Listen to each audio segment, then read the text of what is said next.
Mon général, cher public, bonsoir et bienvenue à ce nouveau débat des Mardis de l'ESSEC, organisé avec le concours du cabinet d'audit et de conseil Mazars, du cabinet de conseil en stratégie augmentée WIV et de la compagnie de Phalsbourg, développeurs, constructeurs et gestionnaires immobiliers. C'est un grand honneur, mon général, pour les Mardis de l'ESSEC, de recevoir un des plus hauts gradés de l'armée de terre française. Général d'armée 5 étoiles, vous êtes au sommet de la hiérarchie militaire et collectionnez les croix et les médailles. Grand croix de la Légion d'honneur, grand croix de l'Ordre national du mérite, croix de la valeur militaire, croix du combattant, médaille d'outre-mer, médaille de la défense nationale, médaille de reconnaissance de la nation, médaille commémorative française, croix de bravoure militaire zaïroise, médaille de l'ONU et de l'OTAN pour l'ex-Yougoslavie. Et encore, j'en oublie certainement. Votre présence impressionne et laisse le souffle court. Le bruit de vos médailles qui s'entrechoquent résonne dans les couloirs de l'Élysée. Comment êtes-vous parvenu à un tel niveau de reconnaissance? Pour le savoir, permettez-nous une petite rétrospective sur votre parcours et votre carrière militaire. Les débuts. Vous naissez en 1953 à Saint-Mandé, dans le Val-de-Marne. Vous suivez dès votre plus jeune âge une éducation militaire. Cette famille, votre père était lieutenant-colonel. Et vous intégrez en 1973 l'école spéciale militaire de Saint-Cyr. En 1978, vous rejoignez le 2e régiment étranger de parachutistes à Calvi. Vous choisissez donc la Légion étrangère. Ce qui me laisse à penser, mon général, que vous n'êtes pas un tendre. Vous effectuez de nombreuses opérations extérieures, en particulier au Zaïre, où le sauvetage de Kolwezi en 1978 restera dans les mémoires comme l'un de vos plus hauts faits d'armes. Vous sillonnez l'Afrique et menez des opérations au Tchad, en Centrafrique ou au Gabon. La suite. En août 1996, vous prenez le commandement du 2e régiment étranger de parachutistes, 18 ans après l'avoir rejoint. Professionnel et efficace, grand connaisseur de la chose militaire, vous grimpez les échelons au sein de l'état-major des armées et êtes nommé en 2004 général commandant les opérations spéciales. C'est aussi l'année où vous êtes nommé général de division. 4 ans plus tard, et une étoile en plus, vous êtes nommé directeur du renseignement militaire. De quoi ajouter des cordes à votre arc. Ou des cartouches à votre fusil, c'est selon. Avant de faire votre entrée à l'Élysée. La consécration. Elle arrive en 2010, lorsque Nicolas Sarkozy vous nomme chef d'état-major particulier du président de la République. Cette arrivée au sommet de la hiérarchie militaire fera de vous un homme comblé, la tête dans les étoiles. 5 d'entre elles étant sur votre képi. Relais entre le chef d'état-major des armées et le président, votre rôle est essentiel. Vous préparez les conseils de défense, mobilisez les canaux du renseignement militaire et assurez la permanence opérationnelle des forces nucléaires, entre tant d'autres choses. Vous êtes surtout, mon général, l'homme qui murmure à l'oreille du président. Matin, midi et soir, vous vous entretenez avec lui. D'abord aux côtés de Nicolas Sarkozy, puis aux côtés de François Hollande, vous avez une idée claire du rôle que vous souhaitez tenir aux côtés du président. Moi, général d'armée, je me dois de rester neutre en toutes circonstances. Moi, général d'armée, je m'évertuerai à exposer la vérité en toute objectivité. Moi, général d'armée, je serai aux côtés du président pour servir la nation. Le président Hollande noue avec vous une affection sincère. Pourtant, entre vous et lui, rien ne semblait présager une si bonne entente. D'un côté, un catholique fervent et traditionnaliste, père de 11 enfants, et de l'autre, un socialiste laïque, père de 4 enfants et jamais marié. Certains s'aventureront à dire que votre proximité avec le président Hollande viendrait de votre point commun d'avoir tous deux un père lié à l'OAS à l'époque de la guerre d'Algérie. Au palais de l'Élysée, votre opposition ne vient en fait pas du président de la République, mais de l'un de ses disciples, le ministre de la Défense, Jean-Yves Le Drian, qui vous reproche d'être trop présent et de lui faire de l'ombre. Mais vous affrontez sans difficulté le crachin du ministre breton et François Hollande vous reconduit à plusieurs reprises. La situation est sous contrôle. Les uns louent votre grande maîtrise des dossiers, mêlée à un goût du terrain et de l'action concrète. Surtout, vous avez, selon certains de vos admirateurs, l'extraordinaire capacité de rassurer vos supérieurs. Pour Nicolas Sarkozy et François Hollande, vous êtes l'agence touriste de l'Élysée. Vous aimez quand un plan se déroule sans accroc. Les autres vous reprochent d'être un courtisan, habile et tactique afin de conserver votre influence. Vous auriez ainsi usé de votre puissant réseau de Saint-Cyriens catholiques pour fomenter un putsch à l'encontre de Pierre de Villiers, frère de Philippe, et lui ravir le rôle de chef d'état-major particulier, lui à qui Nicolas Sarkozy avait pourtant promis le poste. Belle manœuvre. Toujours est-il que vous demeurez, malgré votre grande discrétion, une figure éminemment respectée, détenant le record de longévité de votre fonction, avec 6 ans passés à conseiller 2 présidents de la République bien différents. Vous aurez en effet côtoyé Nicolas Sarkozy et François Hollande, la droite et la gauche. À se demander, mon général, si vous n'étiez pas en marche avant l'heure. Comme un clin d'œil, c'est vous qui avez remis à Emmanuel Macron les insignes de Grand Croix de la Légion d'honneur lors de son accession au pouvoir en mai dernier.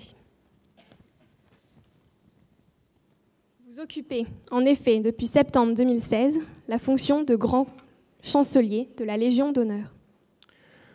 Vous aurez donc passé la quasi-totalité de votre vie à servir votre pays et son armée, un peu à l'instar du général Beaulieu, ici présent, et qui assiste à son dernier débat des mardis en tant que directeur des services généraux et de la vie étudiante de l'ESSEC, et qui aura passé 10 ans au service de notre belle école et de sa vie associative. Vous resterez à coup sûr, tous les deux, dans l'histoire. Nous vous souhaitons à tous un excellent débat.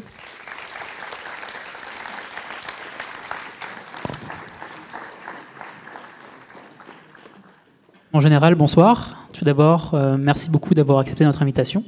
Comme le veut la tradition au mardi, vous disposez d'un court droit de réponse à la présentation qui vient d'être faite de vous par Yancy et Corentin.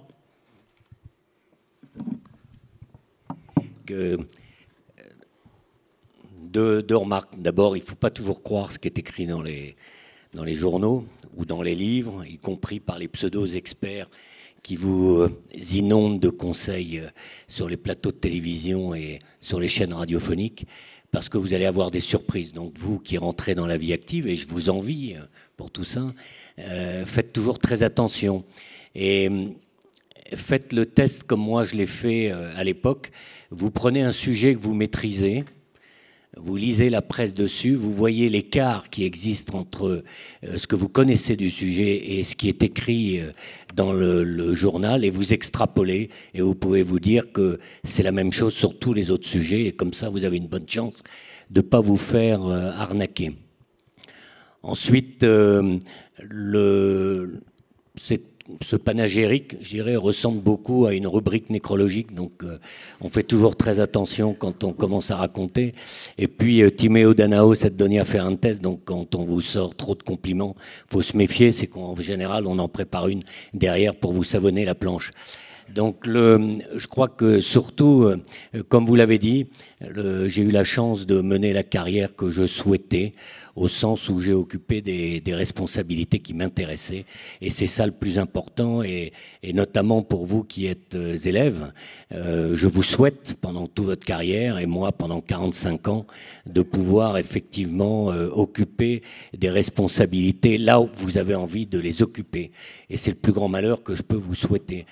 Ceci étant, même si on occupe des responsabilités qui vous passionnent, il ne faut pas se tromper, et quel que soit le métier, quelle que soit la responsabilité, il y a toujours des aspects pénibles, il y a toujours des moments ennuyeux, et il faut savoir passer au travers et toujours se dire plus tard, après, j'arriverai à corriger. Deuxième point, il faut toujours se souvenir de ce qu'on a été.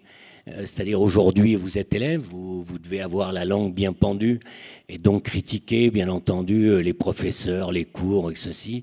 Vous souvenir ça quand vous serez plus vieux et quand vous aurez d'ici 15 ans, 20 ans, que vous préparerez des petits camarades qui passeront l'ESSEC, et je vous souhaite de le faire, parce qu'il faut toujours préparer l'avenir.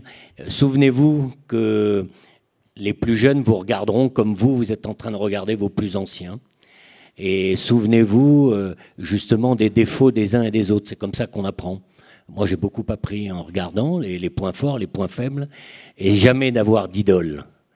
Jamais vous dire ça, c'est le modèle parfait. Vous êtes sûr de vous planter. Ça sert à rien. Il faut avoir plusieurs modèles, il faut avoir plusieurs trucs. Ensuite, il faut rester soi-même et avoir son propre caractère. Voilà. Alors, en premier lieu, nous voulions aborder avec vous le poste le plus prestigieux que vous ayez occupé, à savoir chef d'état-major particulier des présidents Sarkozy d'abord, et puis Hollande, puisque vous avez été nommé en mars 2010 par Nicolas Sarkozy, reconduit en 2012 à son arrivée au pouvoir par François Hollande, et vous avez quitté ses fonctions en juillet 2016. Vous étiez donc pendant 6 ans l'équivalent du premier conseiller militaire du président. Vous avez fait preuve d'une longévité exceptionnelle. Vous êtes le premier chef d'état-major particulier à être resté aussi longtemps, à avoir aussi assuré une transition entre deux présidents, ce qui ne s'était jamais vu. Et d'autant plus que ce poste, on l'imagine, nécessite une grande confiance et une certaine dose d'intimité, bien sûr, également avec les présidents. Vous avez été au cœur du lancement des opérations Harmattan en Libye, Serval, puis Barkhane au Mali et au Sahel, et puis plus récemment Chamal, avec en face, bien sûr, un ministre un ministre de la Défense, un chef d'état-major des armées, et puis bien sûr les forces. À votre propos, Jean-Pierre Jouyet, ancien secrétaire général de l'Élysée, a dit lors de votre reconduction que c'était tout à fait la continuité républicaine qui s'exprimait par votre reconduction. Et à ce titre, la première question est celle-ci. Comment est-ce que votre rôle a évolué finalement entre 2 ans avec Nicolas Sarkozy, 4 ans avec François Hollande, des hommes différents, des perspectives différentes sur les forces armées? Quel changement dans votre rôle? En fait, le rôle est inchangé. La fonction reste la même. D'abord, ce n'est pas chef d'état-major particulier, c'est chef de l'état-major particulier. C'est une subtilité qui a son importance. C'est-à-dire que dans la République française, les présidents de la République ont toujours eu un conseiller militaire auprès d'eux, qui a changé de nom. Sous la 4e République, on appelait ça le secrétaire général militaire, à côté du secrétaire général de l'Élysée. Et les fonctions étaient voisines sur le plan du conseil militaire, comme vous l'avez dit. En revanche, à partir du moment où Charles de Gaulle a donc d'une part rédigé l'ordonnance de 59, ensuite donc toutes les institutions de la 5e République, à ce moment-là, le poste de conseiller militaire ou de secrétaire général militaire est devenu chef de l'état-major particulier. Et effectivement, il y avait une relation directe entre la dissuasion nucléaire et la nécessité... et le PC Jupiter, oui, sur lequel vous aviez la main. Jupiter, oui, mais qui est un outil. Hein, donc, un simple outil de... Oui, c'est un outil. C'est un endroit où on se réunit, qui est, si possible, avec tous les moyens techniques redondants pour pouvoir commander, mais voilà, c'est un endroit, c'est un PC. Le PC Jupiter, donc, simplement le poste de commandement opérationnel des forces de dissuasion nucléaire. En gros, le gros bouton sur lequel... Non, d'abord parce que ça ne se passe pas comme ça, et ensuite parce que c'est simplement un PC, comme souvent les postes de commandement sont les postes de commandement à partir duquel une autorité est censée pouvoir commander, donner des ordres, quelles que soient les conditions extérieures et l'environnement, et avec des liaisons fiables, redondantes, sécurisées, etc. Et là, c'est le cas. Totalement. Et donc ça permet au président de la République d'avoir le contact avec les différentes autorités militaires ou civiles quand il en a besoin dans des conditions optimum. Et ça, on le vérifie, ainsi de suite. Mais pour revenir dans le rôle, donc c'est vrai que le chef de l'état-major particulier avait cette fonction particulière de s'assurer qu'effectivement les directives et les ordres donnés par le président de la République dans ce domaine-là étaient bien sûr suivis, exécutés et fiables. Le deuxième point, c'est que justement par extrapolation, c'est le rôle du chef de l'état-major particulier. Ce n'est pas à nous de faire le job, comme tout autour, tous les conseillers de l'Élysée. autour du président de la République, vous avez des conseillers, vous avez un cabinet et vous avez un état-major particulier. Et le chef de l'état-major particulier relève directement du président parce que le président est chef des armées. Et ça, c'est ce qu'il faut retenir, le caractère exceptionnel des institutions de la Ve République. Beaucoup de gens discutent, et c'est très à la mode en ce moment, on peut parler de Sixième République, tout ce qu'on veut, dans les autres domaines, sauf dans ces domaines de sécurité. Pourquoi ? Parce que Charles de Gaulle et après lui François Mitterrand, qui a non seulement suivi, mais consolidé et même affermi l'organisation des institutions sur le plan de la sécurité et de la défense, donc de la Ve République, c'est précisément parce qu'elles ont été inspirées de la défaite de 1940. Et donc, si vous avez dans la Constitution française de la Ve République l'article 5 qui précise précisément les responsabilités du président de la République, et notamment sur l'intégrité du territoire national, sur notre indépendance, sur le fait que le président est le chef des armées, c'est précisément pour éviter la défaite de 1940. Et en soi, il ne faut surtout pas toucher à ça. C'est que là, on a la chance d'avoir quelqu'un qui est à la tête, que les Français élisent au suffrage universel.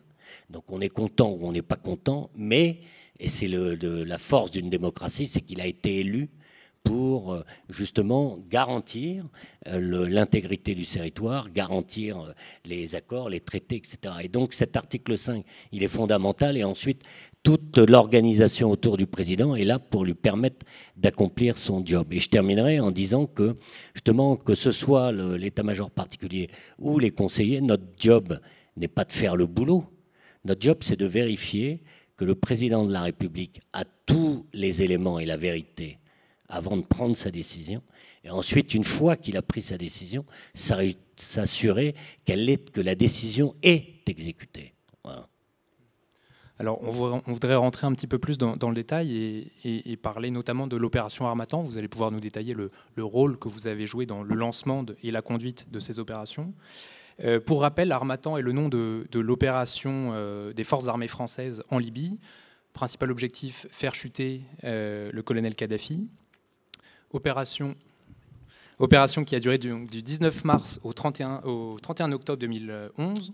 Composé, et c'était une nouveauté, d'un groupement d'attaque aéromobile autour d'hélicoptères, l'ALAT, les hélicoptères de l'armée de terre, qui ont inauguré à cette occasion de nouvelles techniques, si l'on peut dire.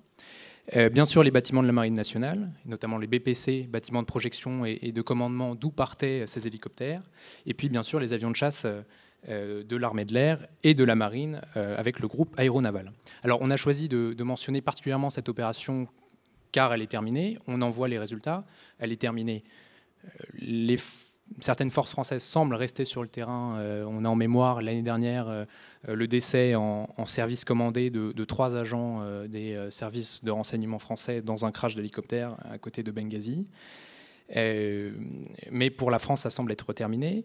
En face, on a un pays qui malheureusement est aux mains des milices, complètement partitionné, entre Tripoli, Tobrouk, le général Haftar autour de Benghazi, en Cyrénaïque, avec l'armée nationale libyenne, Fayez el-Sarraj de l'autre côté, plus soutenu par les puissances occidentales, et l'État islamique qui a même fait une incursion, heureusement terminée, autour de Sirte et à Sirte, là où il y a 6 ans, les hélicoptères français bombardaient, attaquaient les forces de Kadhafi.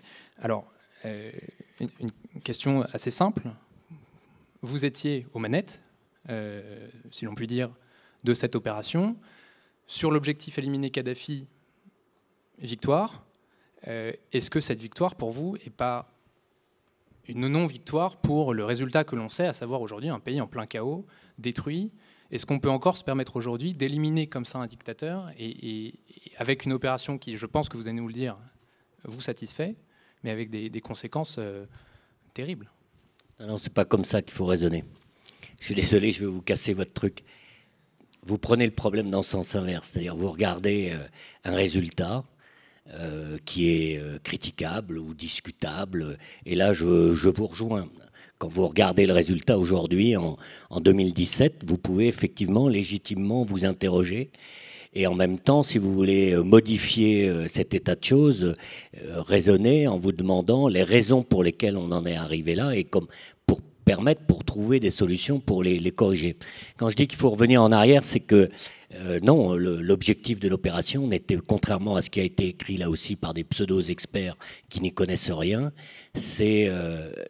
n'était pas d'éliminer Kadhafi, pas du tout.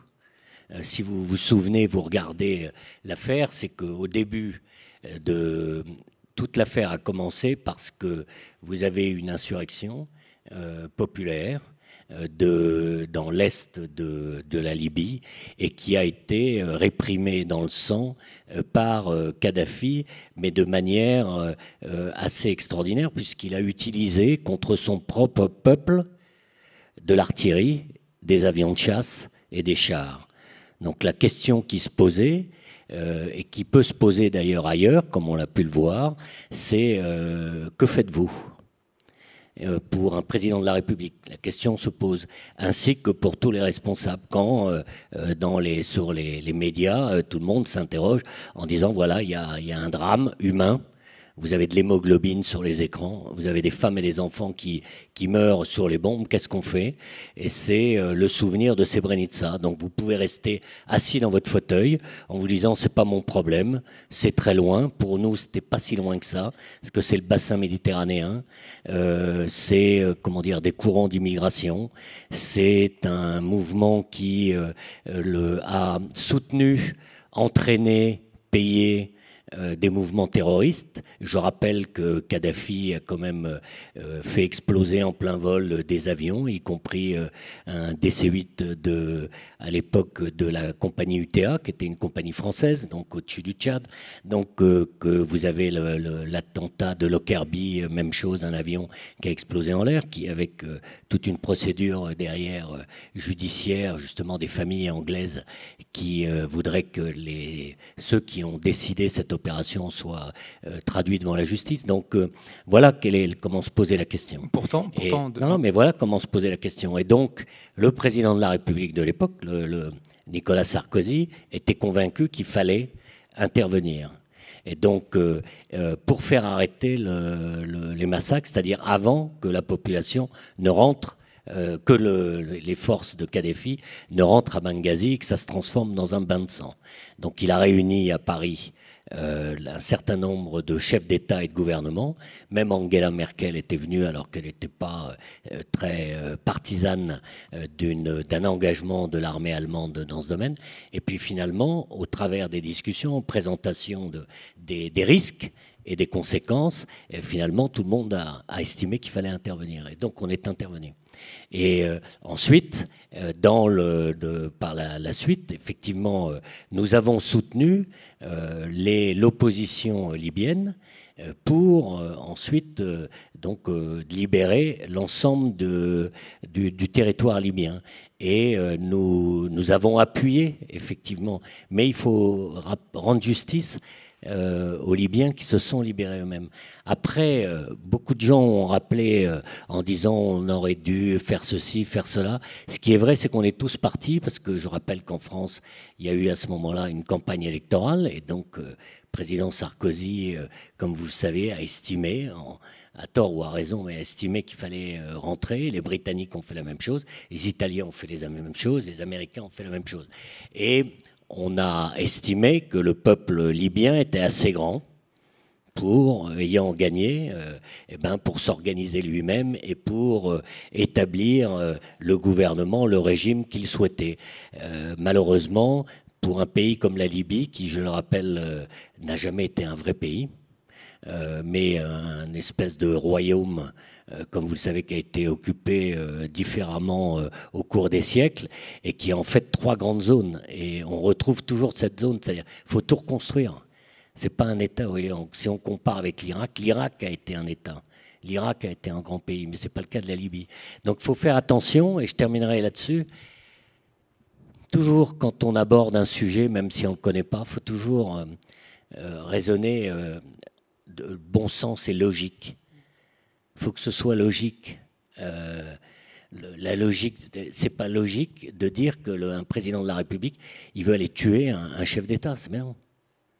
On ne va pas aller tuer un chef d'État. Quand les nazis ont envahi l'Europe, la mission quand on a libéré la France, les Américains, etc., c'était pas de tuer Hitler. On s'en fout d'une certaine manière.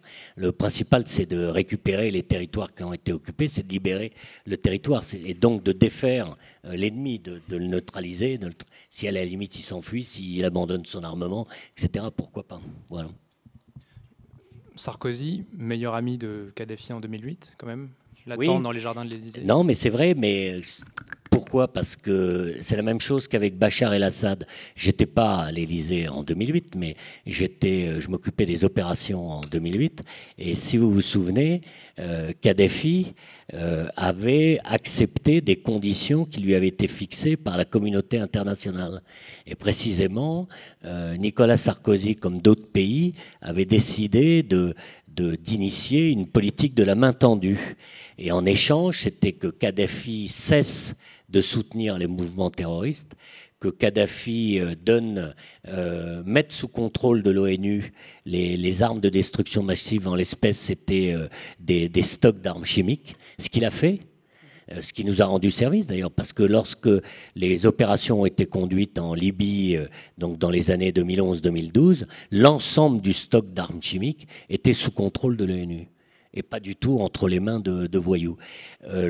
Pourquoi on a fait cette politique de la main tendue? Parce que Kadhafi, en 2006, a contribué avec l'Algérie, avec les pays du Maghreb, à régler la question des Touaregs, et notamment la question avec le Mali, etc.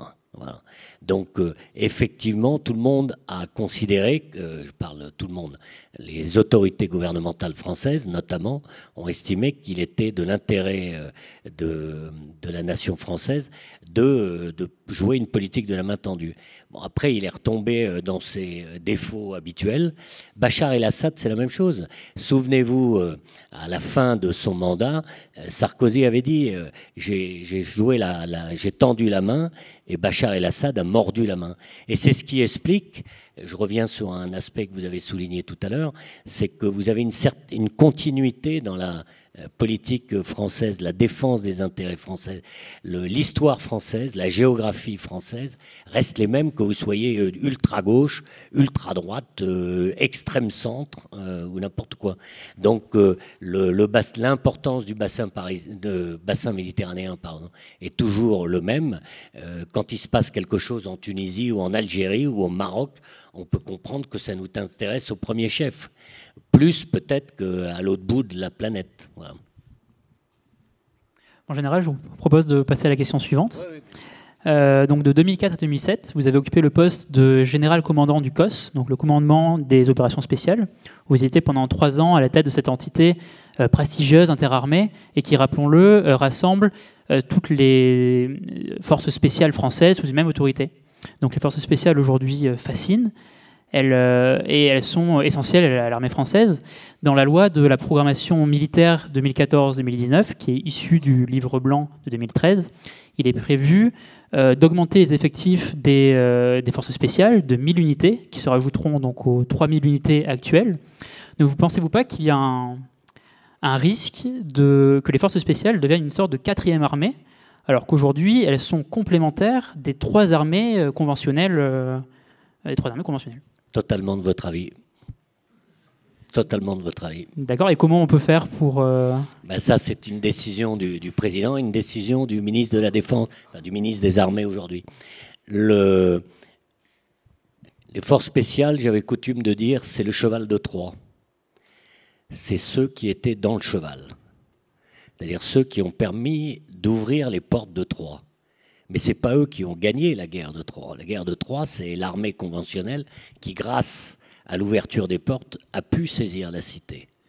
C'est ça, les forces spéciales. Donc on sélectionne dans les 3 armées des camarades qui ont l'aptitude, l'entraînement, qui leur permettent, avec des tout petits effectifs et dans des conditions particulières, de conduire certaines missions. De tout temps, tout chef militaire, toute autorité a toujours eu besoin, c'est vrai d'ailleurs dans le domaine civil, comme dans le domaine militaire d'ailleurs, toujours un patron a toujours besoin d'avoir 2 ou 3 personnes de confiance À qui il peut demander de transmettre un message ou à qui il peut demander d'aller faire une mission particulière pour préparer l'action plus importante, soit de son groupe industriel, soit dans les armées, une opération. Et donc, pour les forces spéciales, vous avez raison, il s'agit de trouver un bon équilibre dans le volume des forces spéciales par rapport à l'ensemble de nos armées.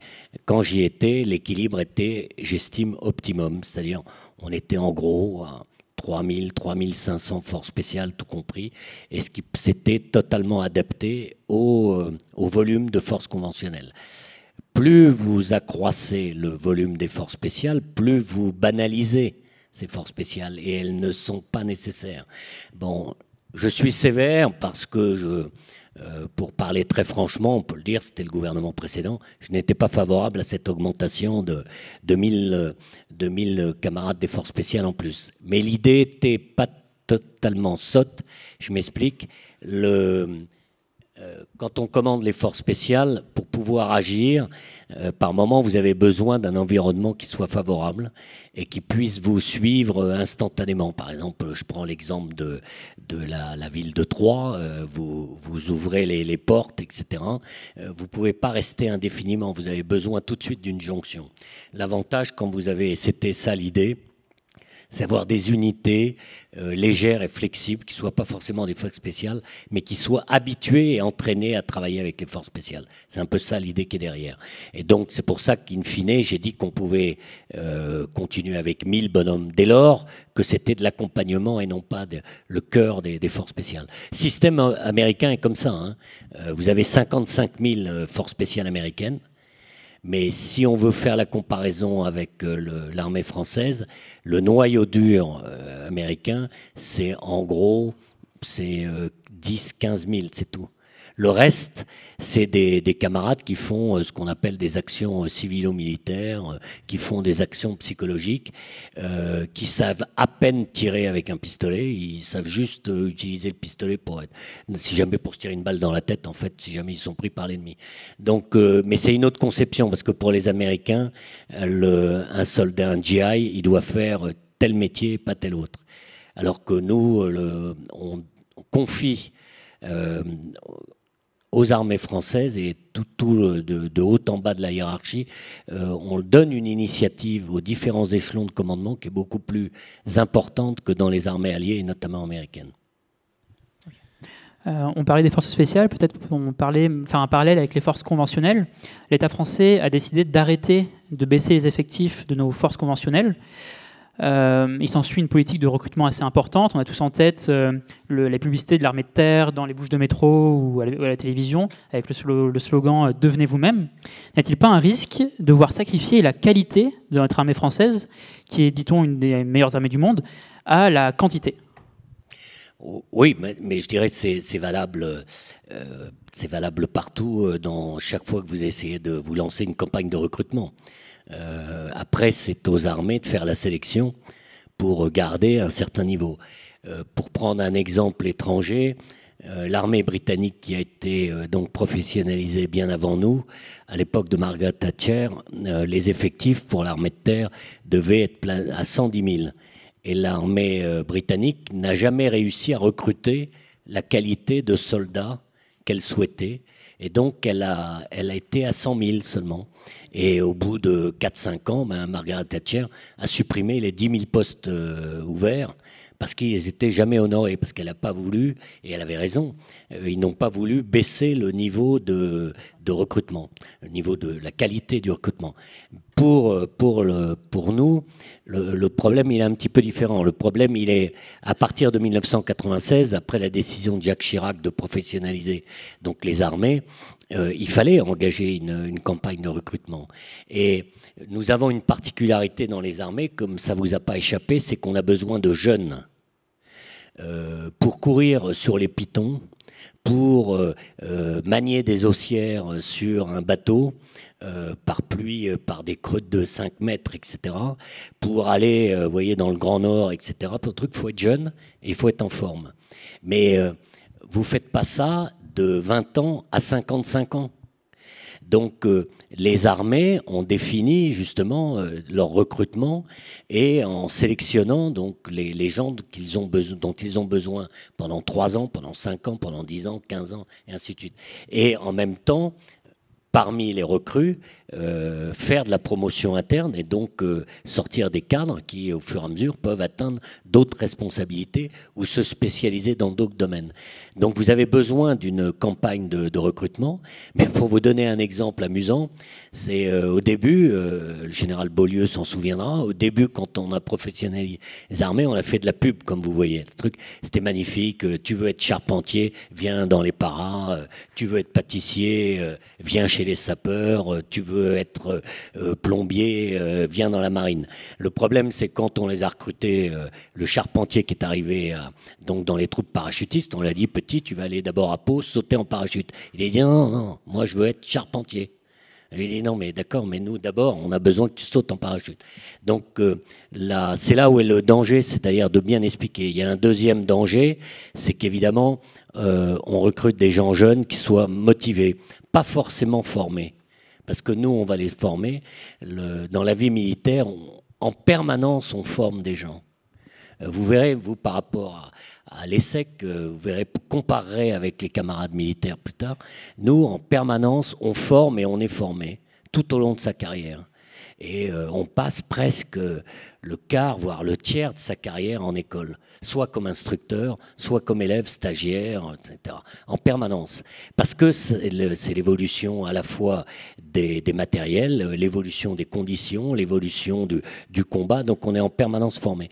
Quand on prend les plus jeunes, donc au recrutement, effectivement, on a besoin donc de prendre des gens quelquefois qui sont totalement vierges de toute formation, et on les paye au SMIC. Donc vous avez un appel d'air, c'est-à-dire effectivement c'est un feu de paille, c'est-à-dire beaucoup de jeunes qui viennent parce qu'ils ils trouvent pas de boulot et ils viennent dans les armées. Et nous, il faut que là-dedans on trie pour essayer c'est pas seulement de le payer, on peut comprendre que de le nourrir, mais le principal c'est qu'il corresponde effectivement à ce dont on a besoin. Alors, après le commandement des opérations spéciales dont on parlait précédemment, vous avez pris la direction, enfin vous êtes devenu patron de la DRM, et on ne résiste pas à vous poser une question sur cet organisme éminemment prestigieux du ministère de la Défense. DRM, Direction du renseignement militaire, aujourd'hui contraint à une adaptation, une modernisation face à des ennemis dont on ne sait plus vraiment qui ils sont, qui ne sont plus forcément des nations. Alors on y répond par un peu, de manière parallèle aux forces spéciales, une croissance des effectifs. L'inauguration en mars dernier d'un Intelligence Campus à Creil, également pour doter la France d'un arsenal puissant dans le renseignement militaire. Est-ce que cette croissance et cette modernisation de la DRM, que vous connaissez donc bien, ne risque pas de chevaucher finalement les métiers, disons, traditionnels des services de renseignement plus classiques, qui ont l'habitude de pénétrer des organisations intra-étatiques? Est-ce qu'il n'y a pas une redéfinition du renseignement à faire à l'aune de la méconnaissance de l'ennemi? Oui et non. Enfin, bien sûr qu'il faut toujours se poser la question en termes de renseignement, en termes d'adaptation de structure, et je ne vous ferai pas l'injure, à vous qui êtes à l'ESSEC, que je pense que vous travaillez énormément sur la nécessité de réfléchir en permanence sur l'adaptation de l'organisation interne d'une société, d'une structure, par rapport au métier qui est le vôtre, ou à la modification du métier, ou au marché auquel vous souhaitez vous attaquer. Dans les armées, d'abord, il faut rappeler, on ne peut rien faire dans la vie sans renseignement. Voilà. Je ne peux pas venir ici sans que mon conducteur, le truc, sache le chemin, connaisse le truc, quelle est la météo, qu'est-ce que je vais faire ici, dans quelle tenue je dois être. Tout le monde a besoin d'informations. Donc le renseignement, c'est d'abord de l'information. Donc on est là à philosopher en permanence en disant « Ouh là là, on a découvert ». Mais non, hein, de tout temps, on a eu besoin d'informations et on ne peut pas vivre sans information. Dans le domaine militaire, nous conduisons des missions, et donc à tous les niveaux, nous faisons du renseignement. Quand on est sur le terrain, on a besoin de connaître le terrain sur lequel on est, on a besoin de connaître les gens qui sont autour de nous, on a besoin de connaître l'histoire, on a besoin de connaître le passé, on a besoin d'essayer de découvrir l'avenir, etc. Ensuite, pour connaître tous ces éléments, vous avez des aspects militaires et des aspects civils.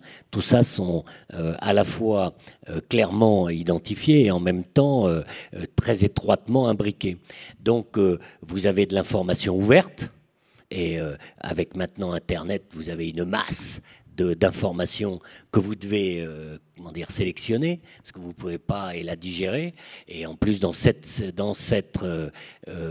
masse d'informations, juste pour vous donner un exemple, savez-vous que la masse d'informations qu'on prend sur les satellites, vous avez 50%, c'est pornographique. De tout, vous avez de tout, c'est ignoble. Donc vous avez 50% du flux des satellites, vous branchez là-dessus, c'est du porno. Voilà. Donc ça, c'est relativement simple à virer, mais vous êtes obligé de l'ouvrir, et y compris chiffré, y compris tout ce que vous voulez. Maintenant, c'est n'importe quoi. Et donc, nous, notre boulot, c'est de faire le tri de l'information et de trouver dans l'information ouverte quelles sont l'information qui peut être utile, et puis bien entendu d'aller, comme vous le disiez, chercher l'information fermée. Ensuite, l'ADRM, son premier métier, la direction du renseignement militaire, c'est d'informer les forces. Pour le camarade qui est sur le terrain, lui m'envoie de l'information et nous lui renvoyons de l'information. Et on ne peut travailler que comme ça. Vous avez des exemples célèbres autrefois qui ont permis effectivement de devancer l'action de l'ennemi. C'est essentiel. Alors maintenant, quand vous dites que les menaces évoluent, oui, les menaces évoluent, mais en même temps, vous avez des fondamentaux. Quand on vous dit aujourd'hui que ce sont des guerres hybrides, asymétriques, ah oui, mais alors à l'époque, quand l'armée de l'empereur Napoléon Ier est rentrée en Espagne et au Portugal, c'était pas asymétrique, ça. Quand ils se sont retrouvés la plus grande armée du monde, la meilleure armée du monde, s'est retrouvé à genoux devant les francs-tireurs espagnols. Donc on a déjà connu ça. Nous, que faisait la résistance, qu'a fait la résistance pendant la guerre, si ce n'est justement de travailler du faible au fort. Donc tout ça existe. Nous, le principal donc dans la direction militaire, la direction du renseignement militaire, c'est d'abord de renseigner les forces, et puis bien sûr les chefs, en essayant d'anticiper et en essayant de trouver le maximum de renseignements. On tend asymptotiquement vers le 100% d'informations parce qu'on n'y arrive jamais. Ça serait trop beau. Et ensuite, en faisant le tri, vous voyez ce que je disais tout à l'heure à propos de ma bio, vous voyez, il faudrait balayer bout de truc. Juste un petit truc, vous voyez, sur ma bio, par exemple. On dit que je connais bien le milieu militaire quand j'étais enfant, c'est pas vrai. Moi, mon père était en prison, j'avais 8 ans. La seule fois où j'ai connu mon père en uniforme, c'était en prison à Fresnes. Voilà. Après, il était civil, il était industriel. Donc, j'ai jamais connu la vie militaire. Jamais été en garnison, jamais. J'ai connu la vie industrielle. J'ai connu un industriel. Voilà. Et les amis des trucs, c'était industriel.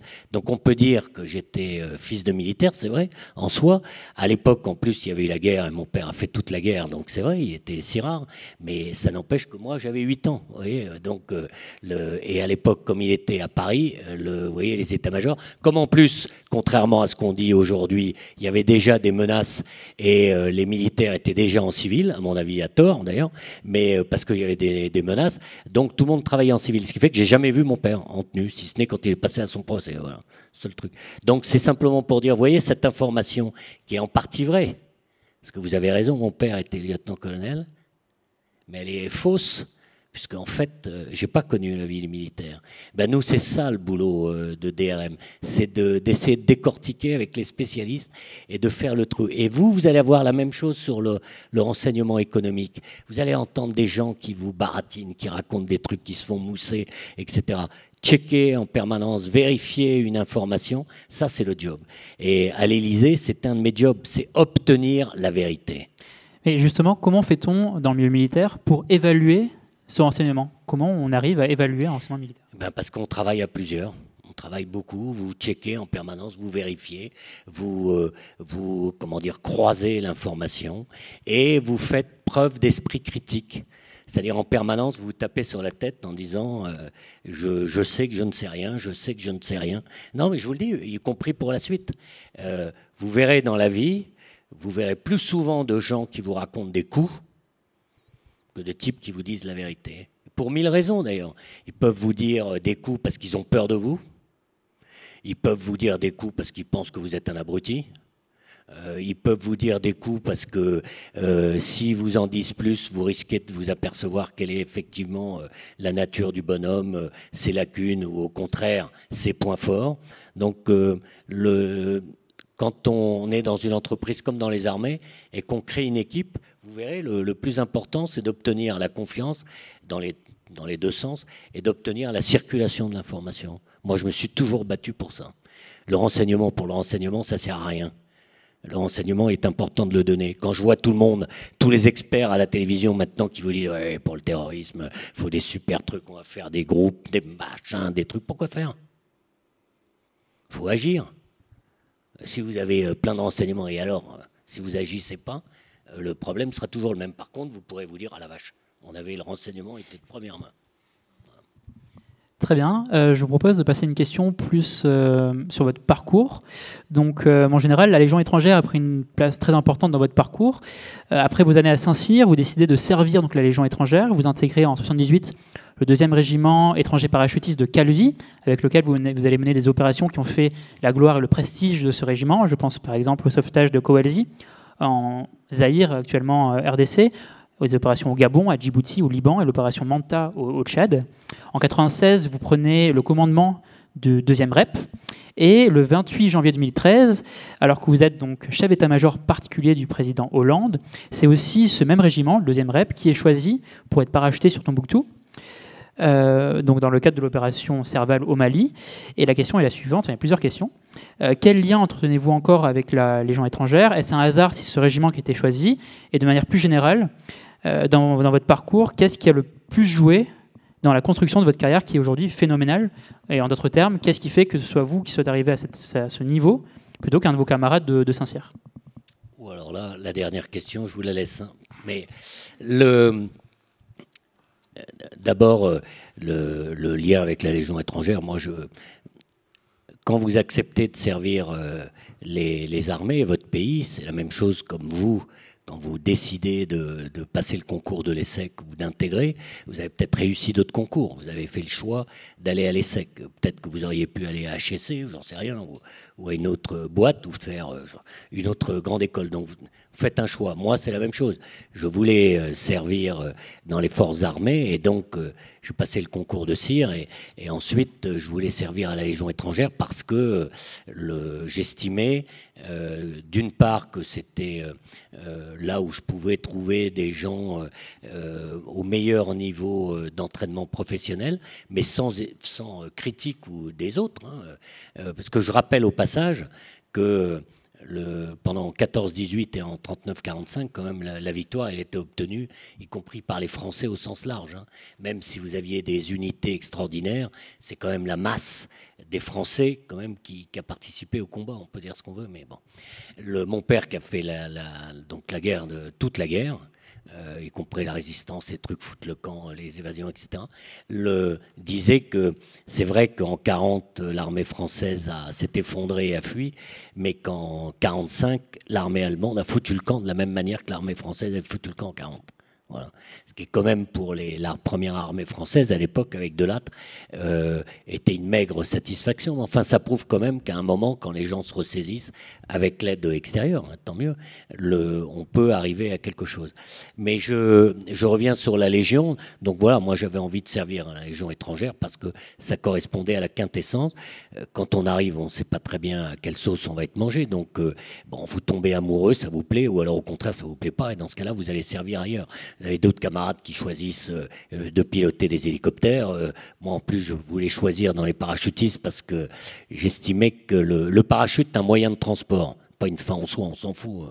Le parachute, c'est uniquement, ça vous permet de rentrer directement dans l'action. Donc vous affranchir des obstacles et de pouvoir vous jeter dans la mêlée, ça qui est extraordinaire. Donc ça, je trouvais ça grandiose. Mais ensuite, j'ai servi à la Légion et j'y suis très attaché. Donc on veille à la Légion. Mais là encore, la Légion, elle a un avantage, c'est qu'elle a été créée en 1831. C'est une loi qui autorise un étranger à être recruté sous identité d'emprunt. C'est-à-dire c'est un magnifique exemple d'asile. Et c'est un magnifique exemple de l'âme française. Donc c'est fantastique. À une grande époque, il y a quelques années en arrière, il y a deux partis politiques connus qui ont essayé de dissoudre la Légion étrangère. Ils n'y sont pas parvenus à l'Assemblée. Et à peine élu et aux affaires, le président en question, la première unité qu'il a envoyée au combat, c'est le 2e Rep. Et la Légion. Et le ministre de la Défense de l'époque, qui était Arnu, nous a dit, vous vous souvenez, on s'en souvenait, c'était 77 alors. Et il a dit, je vous envoie, c'était 82, on a été à Beyrouth. Donc voilà, c'est une force qui a été, moi qui aimais bien, parce que c'est une force d'intervention. Mais il faut un peu de tout. Ensuite, pour revenir sur l'exemple de Tombouctou, le dispositif, on a utilisé selon la stratégie française, c'est-à-dire qu'on va du plus près au plus loin. Donc on a pris, bien entendu, des unités qui étaient au plus près pour pouvoir intervenir sur le théâtre. Et ensuite, vous avez des unités, pour compléter le dispositif, on a fait venir des unités qui étaient en alerte, dont le 2e Rep, qui a rallié la zone. Et ensuite, l'évolution du combat, et en particulier à ce moment-là, vous aviez une colonne terrestre qui remontait vers Tombouctou, mais compte tenu du terrain, de la distance, ça prenait du temps. Et donc, pour éviter que l'adversaire ne s'installe, ne prenne, ne creuse des tranchées, ne mette des pièges et ne utilise la population comme bouclier ou au contraire la massacre, on a préféré prendre les devants. Donc, on a envoyé une unité pour justement saisir très rapidement ce point pour gagner un petit peu de temps. Alors, c'était l'unité qui était à proximité. Là où vous n'avez pas tort, c'est qu'après, ils ont été envoyés dans la Drare des Ifogas. Et j'avais dit au président, j'ai dit, vous n'aurez pas de problème quand on est le REP, il est à Calvi en Corse. Donc, en Corse, on n'arrête pas de monter et de descendre. On est toujours sur la montagne. Dans la Drare des Ifogas, c'est la même chose, quoi. Donc, ils ont tout fait à pied. Et donc, ils ont tout nettoyé. Voilà. Alors, on va passer maintenant à des enjeux plus actuels, plus récents. On a ouvert ce débat en parlant de votre rôle auprès des deux précédents présidents, messieurs Sarkozy et Hollande.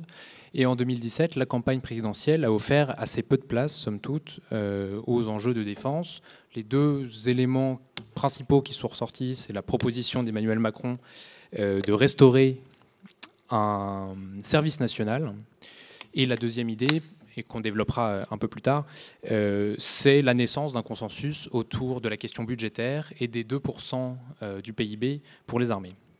À l'issue de cette campagne, nous avons bien sûr un nouveau président, M. Macron, un président jeune, mais qui se veut au moins autant chef des armées que son prédécesseur. On l'a d'ailleurs vu debout lors de la passation auquel vous participiez, remontant les Champs-Élysées sur un command car VLRA pour les puristes, et qui se veut aussi, vraiment, il a dit lui-même jupitérien, encore une fois du nom du PC nucléaire.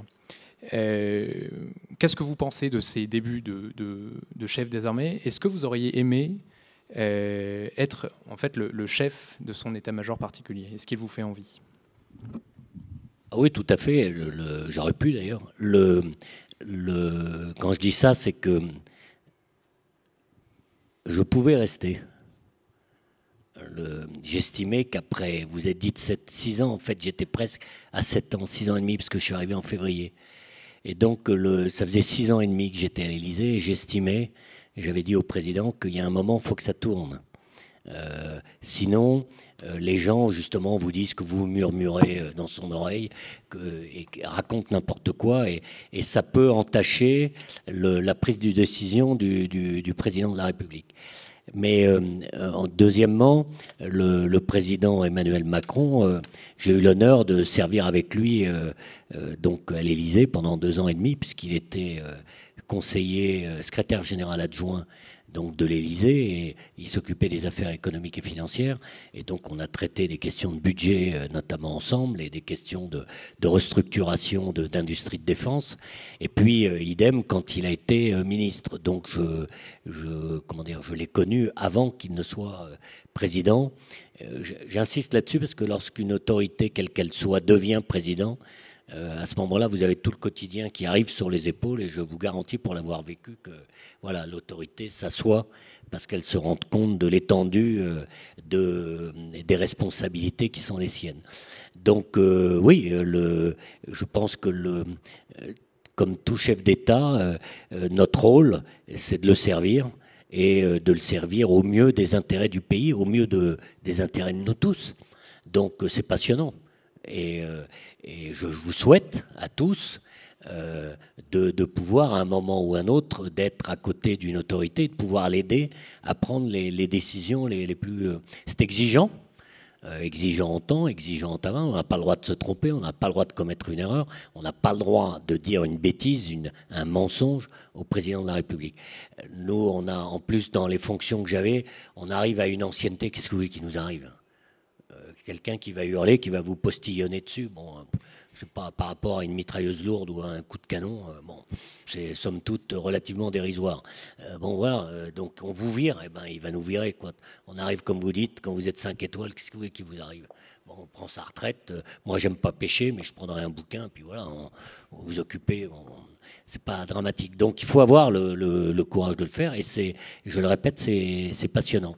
Maintenant, pour revenir sur les questions que vous avez posées, je crois qu'il y a plusieurs domaines. D'abord, le domaine financier.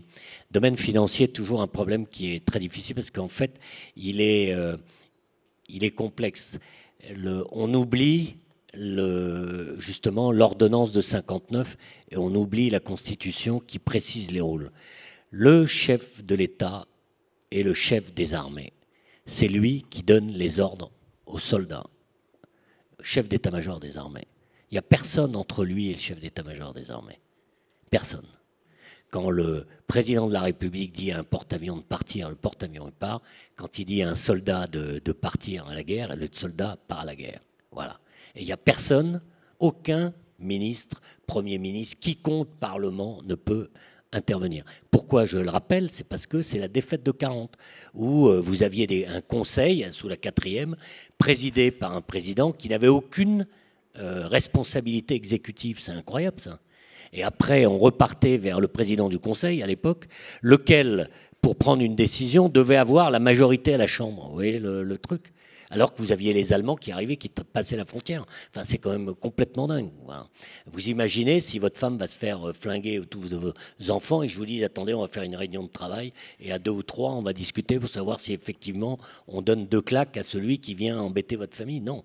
Donc, voilà, notre système fonctionne très bien. Le ministre et le gouvernement sont responsables de la politique de défense, et notamment le ministre à pleine autorité dans le domaine justement des finances, c'est-à-dire de l'équipement, du recrutement, pour que les armées soient à même de remplir les missions que lui fixera le président de la République. Voilà comment ça se passe. Donc pour revenir sur les 2%, quel est comment on doit traiter l'équation ? Vous savez bien ça, vous ici à l'ESSEC. C'est comme chez la ménagère. On peut ou on ne peut pas payer. Voilà. L'argent que je mets pour la défense, il fait partie du budget de l'État. Donc si j'augmente mon budget, je dois prendre l'argent ailleurs, ou alors il faut que j'ai une ressource extérieure. Donc moi, mon rôle, c'était de trouver le meilleur équilibre et de dire en interministériel jusqu'au niveau de Matignon, c'est qu'ils apportent au président des éléments de jugement. Vous voulez augmenter, ok ? Je prends l'argent à l'éducation nationale, dans les hôpitaux, pour les handicapés, pour les jeunes enfants. Voilà, c'est ça l'équation, on oublie. Donc on est là en train de dire 2%, la guerre, oui, guerre contre le terrorisme. Donc il faut qu'on trouve le meilleur équilibre et c'est toute la raison pour laquelle, c'est pourquoi on élit un président et ensuite une chambre, c'est pour faire des choix les plus équilibrés et raisonnés possibles.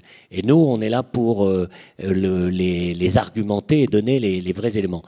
moi j'avais été avec d'autres, on avait très clairement expliqué qu'il y avait eu 2 LPM qui avaient conduit pour gagner de l'argent, hein, je rappelle, donc c'était pas, mais pour faire des économies, on avait réduit les effectifs, réorganisé la défense et on est arrivé en dessous du minimum vital par rapport aux engagements de la France.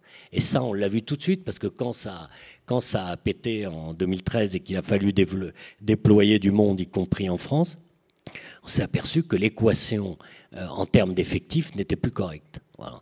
Alors maintenant, je pense qu'on peut toujours faire mieux, donc vous donnez plus d'argent, on fera mieux.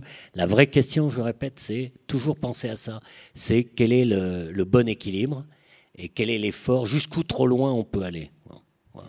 Justement, vous avez abordé le déploiement de forces sur le territoire national en 2013, donc l'opération Sentinelle.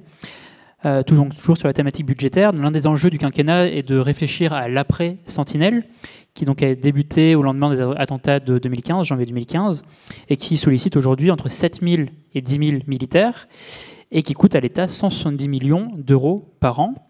On parle beaucoup de la garde nationale comme relais à l'opération Sentinelle.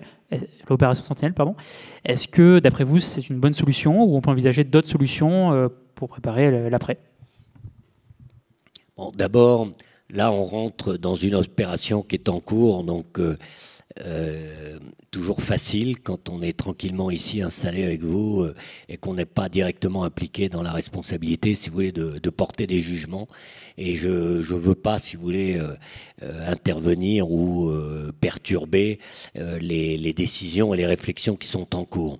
Je voudrais simplement dire, rappeler 2 ou 3 principes qui, pour moi, sont essentiels.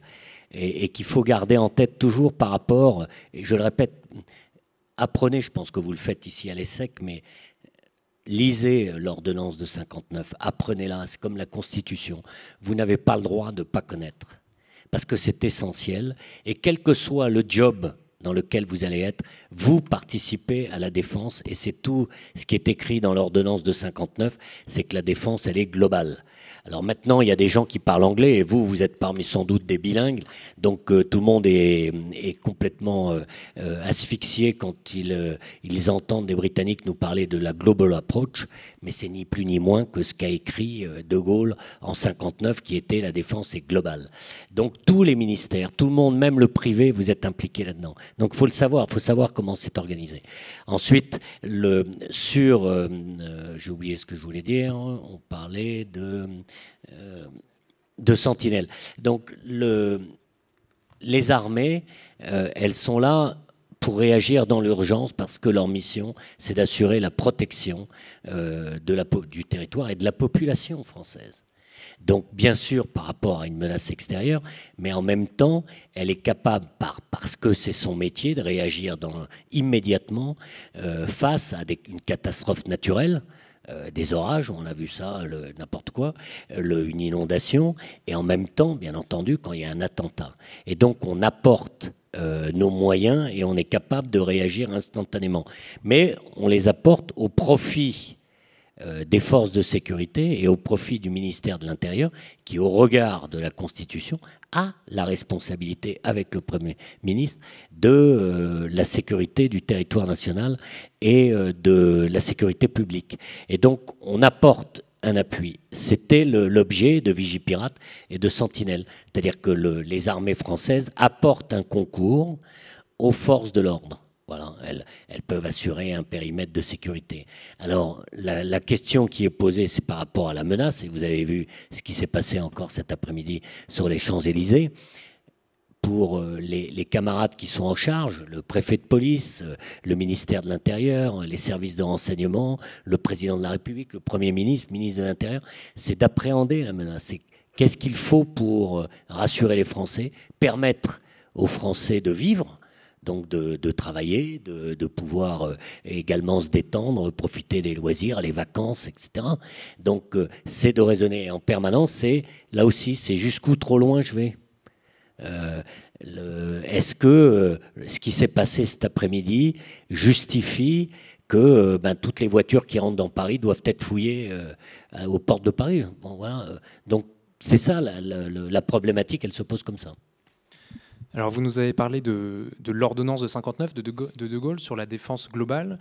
Vous nous avez parlé de la priorité de défendre avant tout les Français et le territoire. Pour autant, un certain nombre de généraux des armées, aujourd'hui, regrettent une absence de temps long dans la politique de défense française. Je m'explique. On défend aujourd'hui les droits de l'homme. La France, les armées françaises défendent les droits de l'homme, la liberté des peuples à disposer d'eux-mêmes, et puis les intérêts vitaux de la France. En gros, une politique de défense humaniste et également pragmatique.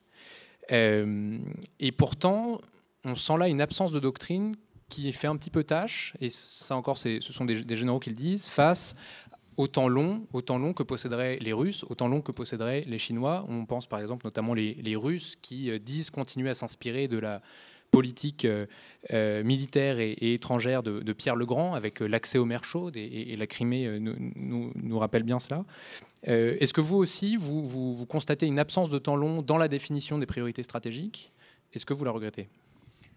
Non, moi au niveau, je dis bien des autorités, je ne le constate pas, contrairement à ce qu'on croit et ce que disent certains. Qu'il y ait des penseurs et des pseudo-experts qui se lamentent, c'est possible. Souvent, ils ne sont pas forcément bien au courant. Bon, d'abord, d'une certaine manière, tant mieux, ça fait réfléchir. Il faut toujours des fous du roi. Je trouve que c'est pas mal, même si vous n'êtes pas d'accord avec tout, même si le camarade sort quelques énormités, c'est pas grave. Ça vous oblige à réfléchir, ça vous oblige à vous remettre en cause. Ça veut dire qu'on n'est peut-être pas assez clair quand on expose à l'opinion publique ou qu'on expose à une autorité politique. Et si les gens n'ont pas compris, ben c'est qu'on a été mauvais. Et donc c'est pas mal qu'on vous dise, voilà, qu'on vous repose des questions. Mais moi, ma conviction, c'est que oui, il faut éviter les effets de mode. Le côté médiatique, et on subit une très forte pression, c'est vrai, des médias, on le voit bien en ce moment avec le terrorisme. Mais oui, aussi, on s'inscrit dans le temps long. Et les autorités, je vous l'ai dit tout à l'heure, les intérêts français, vous apercevez, traversent les différents présidents de la République. Prenez la dissuasion nucléaire. Depuis De Gaulle, vous apercevez que tous les présidents de la République ont dit légèrement adapté, mais toujours la même chose. C'est une garantie vitale pour la sécurité des Français. L'importance du bassin méditerranéen dont je parlais tout à l'heure, tous les chefs d'État l'ont dit. Quelquefois, ils peuvent apporter des bémols sur les modalités pratiques, certains modes d'action, mais fondamentalement, les intérêts sont les mêmes. Et donc, oui, les Russes effectivement s'inspirent de la stratégie de Pierre le Grand, mais c'est logique, puisque c'est le terrain et le peuple qui commandent. Mais c'est comme nous. Nous, on a toujours un pied ou une main avec les Américains et les Britanniques, et une autre pied avec les Russes et avec les Allemands.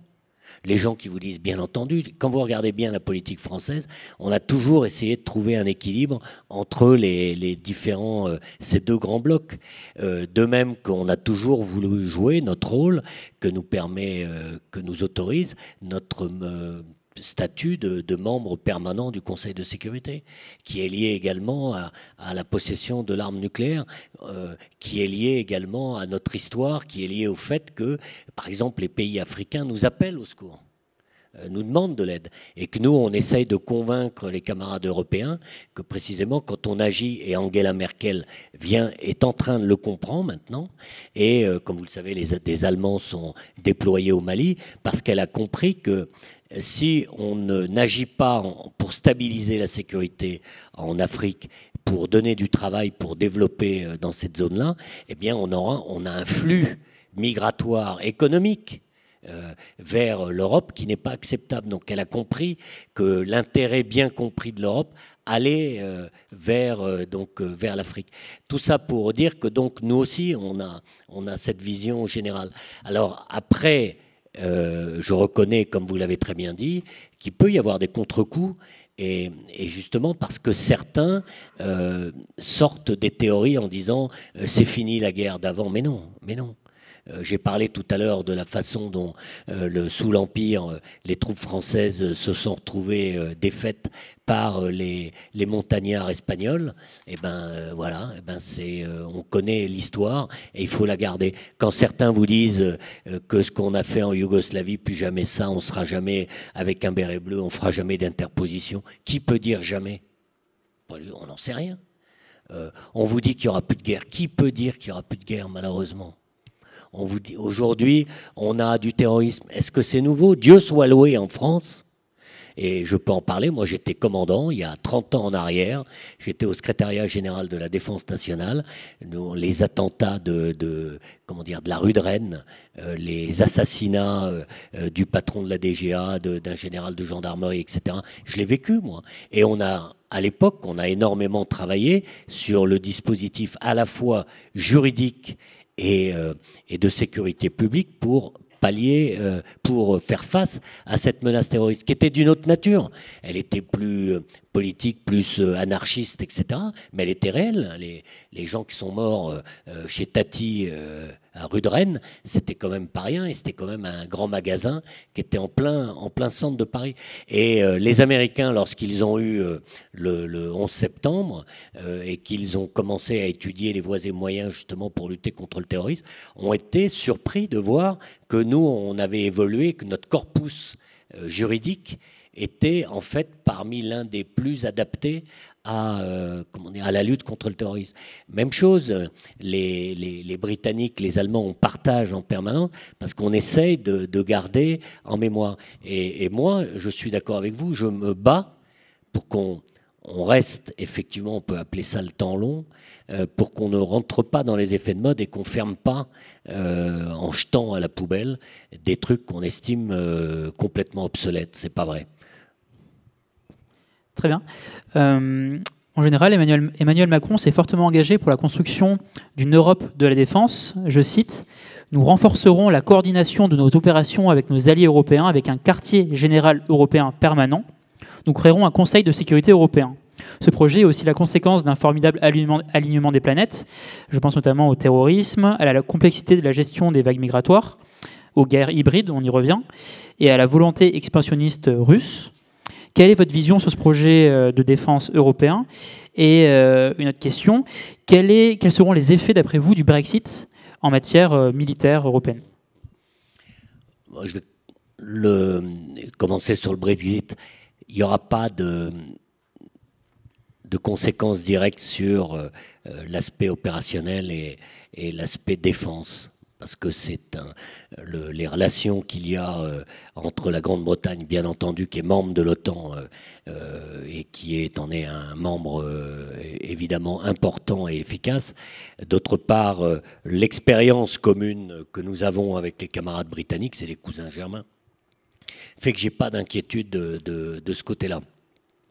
En revanche, j'ai des inquiétudes pour eux, pour maintenir leur outil de défense en termes d'équipement et de finances par rapport au Brexit. Mais c'est une autre question qui est liée à l'avenir de la Grande-Bretagne en dehors de l'Union européenne.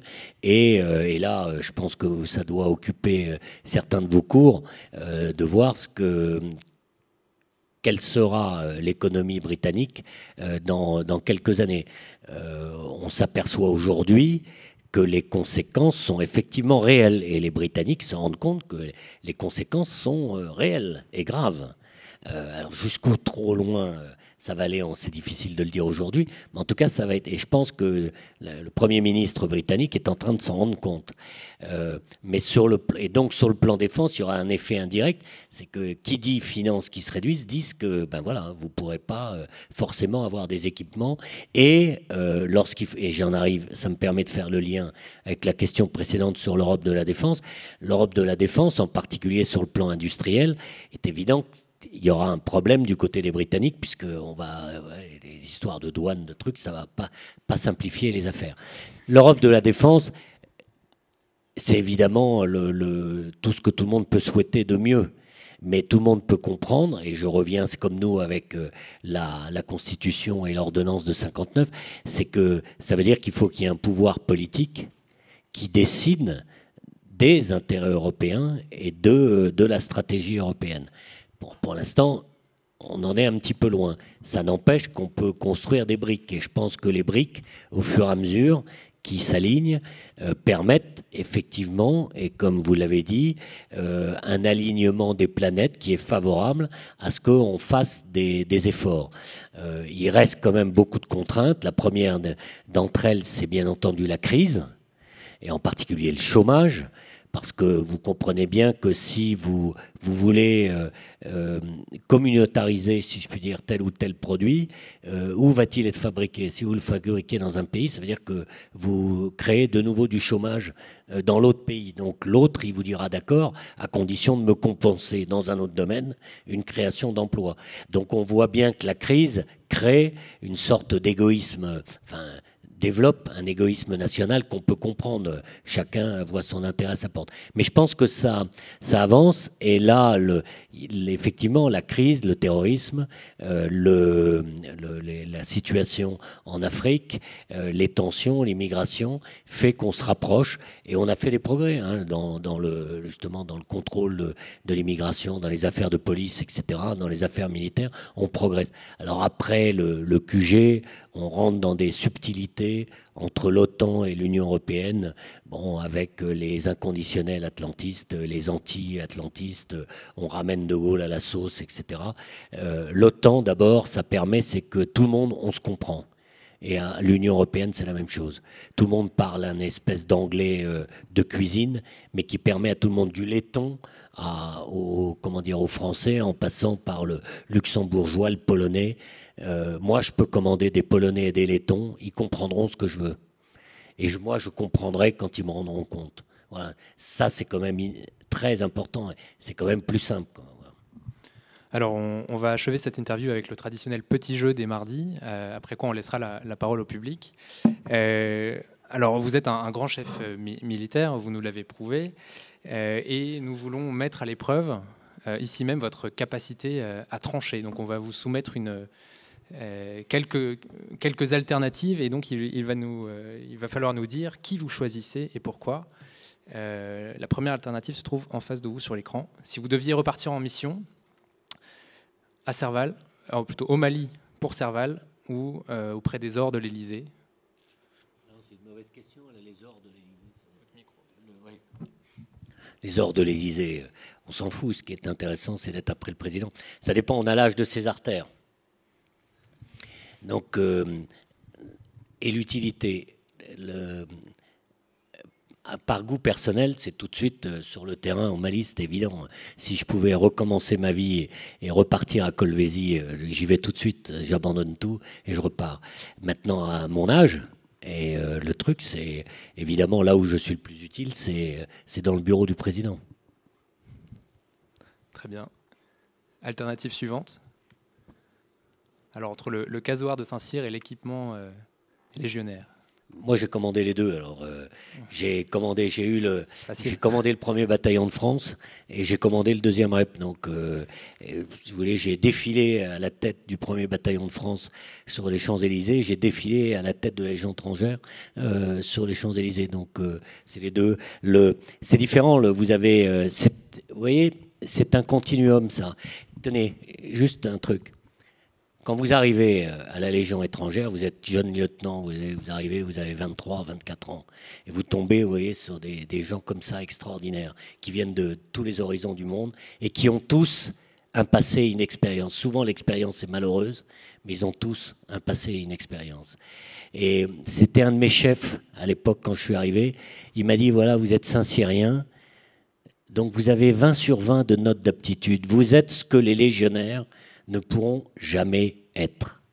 Donc souvenez-vous-en, vous ne pouvez que perdre des points. Vous voyez ? Ben vous, c'est la même chose. Vous arrivez dans une entreprise, vous allez sortir de l'ESSEC. Vous êtes le nec plus ultra dans votre domaine. Donc vous avez 20 sur 20 de notes d'aptitude et les mecs qui vont travailler avec vous, sous vos ordres, vous feront perdre des points. C'est-à-dire ils vont regarder et votre note d'aptitude, elle va descendre.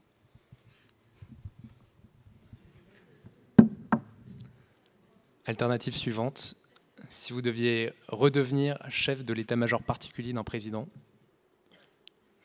de nos deux illustres présidents précédents. Non, Emmanuel Macron. Non, honnêtement, j'ai passé 2 ans et demi avec celui de droite et 4 ans avec celui de gauche. Ils étaient présidents, honnêtement, des styles totalement différents. Mais l'un comme l'autre, je peux le dire parce que c'est pas moi, l'un comme l'autre est un président de la République, et c'est vrai pour Emmanuel Macron, c'était vrai pour Jacques Chirac, considère que les armées françaises, pour ce que je connais, considèrent que nous sommes effectivement compétents et nous font confiance d'emblée. Eux aussi, on ne peut perdre que des points. L'un comme l'autre, moi je l'ai vu, ils vous aiment ou vous aiment pas, c'est pas un problème. D'ailleurs, je corrige, j'ai jamais la prétention d'avoir été dans l'intimité d'aucun des deux. J'ai la prétention d'avoir été très proche d'eux sur le plan professionnel, très proche vraiment, mais d'avoir vécu des moments très forts, mais j'ai pas la prétention d'être dans l'intimité. Je pense qu'il y a quelques happy few qui peuvent se targuer d'avoir été dans l'intimité, mais parce que c'est un problème tout à fait personnel. De même que je n'ai jamais été neutre. Moi, j'ai toujours donné mon avis. Et j'ai demandé à l'un comme l'autre, quand ils m'ont fait confiance, je leur ai dit, voilà, moi je demande qu'un truc, c'est que je puisse vous dire la vérité. Sinon, c'est pas la peine, je ne sers à rien. Et si vous ne me faites pas confiance, il vaut mieux changer, prenez un autre bonhomme. Mais... Donc, il faut leur dire la vérité. L'un comme l'autre l'ont accepté. Je trouve ça balèze, je trouve ça bien. Et en quoi les styles étaient totalement différents entre les deux présidents ? Ah, parce que vous en avez un qui est tout en calme, qui bouge pas, voilà. Et puis vous avez l'autre qui est plus dynamique, donc c'est connu. Mais donc c'est des styles différents. Prendre un autre exemple, Sarkozy, quand on arrivait dans les réunions, petites réunions, un peu décisionnelles, un peu truc, commençait, il disait voilà, on a tel problème, je pense qu'il faut faire ça et ça. Et là, il se demandait, alors, qu'est-ce que vous en pensez ? Voilà. Hollande, c'était différent. Il disait, on a tel problème, il faut qu'on réagisse. Quelle est votre idée ? Voilà, c'est deux styles différents. Certains ont critiqué Nicolas Sarkozy parce que dans des enceintes internationales, c'est vrai qu'il allait au vif du sujet. Mais finalement, vous aperceviez que les gens aimaient bien. Ils ne faisaient pas de littérature, diplomatique pour dire je suis très content d'être ici, il fait beau, etc., cette belle salle, etc. Il allait dire, je me souviens notamment une fois avec l'ancien Premier ministre, avec Berlusconi, c'était assez bon. Il disait mais pourquoi tu me dis ça alors que lui il m'attaque. Voilà. Ça, je trouve ça, c'est pas mal et finalement les gens aiment bien. Hollande, c'était différent. Les gens appréciaient le fait qu'il écoute. Voilà, il avait une approche qui était agréable et donc les gens parlaient facilement et appréciaient ça. Sarkozy, souvent, des gens disaient, il y en a même qui l'ont écrit, et de façon à mon avis mensongère, en disant qu'il n'écoutait pas. Si, moi je témoigne qu'il écoutait, simplement il fallait avoir le courage de lui dire, quoi. Donc il vous demandait votre avis, bah, vous le donnez. Et si vous êtes là en disant je vais pas comme vous, chef, bon, ça va pas terrible. Merci. Alternative suivante, Manuel Valls. À droite, c'est Georges Clémenceau. Ah, alors là, à droite, moi je suis un... Georges Clémenceau, c'est extraordinaire. Là, on fête le centenaire de son... Enfin, dans quelques mois, on va fêter le centenaire de son arrivée comme président du Conseil et ministre de la Défense. Là où vous ne pouviez pas me faire plus plaisir. Ça, bien qu'il soit anticlérical et tout ce que vous voulez, mais voilà, lui, il a sauvé la France. Le vainqueur de 14-18, il est là, mesdames, messieurs. Voilà, c'est lui. Lui, il a tout compris. Et De Gaulle et Mitterrand l'ont très bien compris. Et lui, quand il est arrivé comme ministre, donc comme président du Conseil, il a tout de suite assumé la charge de ministre de la Défense, enfin de la guerre, et à ce moment-là, il a conduit la guerre. Et il a donné l'orientation politique. Parce qu'il avait compris qu'il fallait arrêter les fameux comités secrets. Maintenant qu'on commence à avoir accès aux archives, c'est ahurissant. Nous avons fait les premières années de la guerre de 14, honnêtement, au gré des minorités, des majorités de l'Assemblée. au gré des passions de députés qui étaient confortablement assis dans des fauteuils un peu moins confortables que ceux-là. Voilà. C'est ça la réalité. Et avec des millions, des milliers de morts. On critique l'attaque à outrance, mais Nivelle, on peut critiquer parce qu'il n'aurait pas dû accepter. Mais il a été sous une pression énorme parce que la Chambre à l'époque et le gouverneur, enfin le président du Conseil voulait une victoire parce qu'il voulait garder le pouvoir. Or, le président du Conseil sautait, les gouvernements sautaient les uns après les autres tous les 6 mois ou les 4 mois. C'était ça la guerre. Jusqu'à ce que nous ayons Clémenceau. Que le tigre arrive. Voilà. Et ce qui est intéressant pour Clémenceau, maintenant qu'on réécrit l'histoire, ce qui est très amusant, c'est de lire la description, l'analyse de caractère de Pétain et de Foch par Clémenceau. Très instructif. Je ne vous dis pas, mais vous lisez. On a cru comprendre que vous aimez bien Emmanuel Macron. Oserez-vous le préférer à Napoléon Bonaparte? Bonaparte, là vous le mettez empereur. Bonaparte, là aussi je suis un adepte. Si vous avez le temps, cet été, lisez les campagnes d'Italie de Bonaparte, c'est extraordinaire.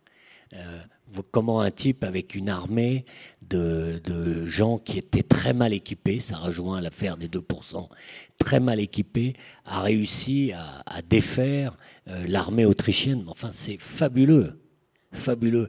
Comment un génie a pu, justement, en étudiant le terrain, en étudiant l'histoire, en étudiant le renseignement, l'adversaire, etc., en étant près de la troupe, en la mobilisant, en lui donnant en se battant, etc., avec elle, en montrant l'exemple, en ayant confiance dans ses subordonnés. Il a eu la chance aussi d'avoir des subordonnés qui ont exécuté. Les Murat et autres n'étaient peut-être pas très intelligents, mais au moins ils ont exécuté à la lettre ce qu'il lui demandait. D'ailleurs, quand Murat a commencé à faire attention à son costume qui était très doré, à ce moment-là, le pauvre Napoléon, il a commencé à avoir moins de succès.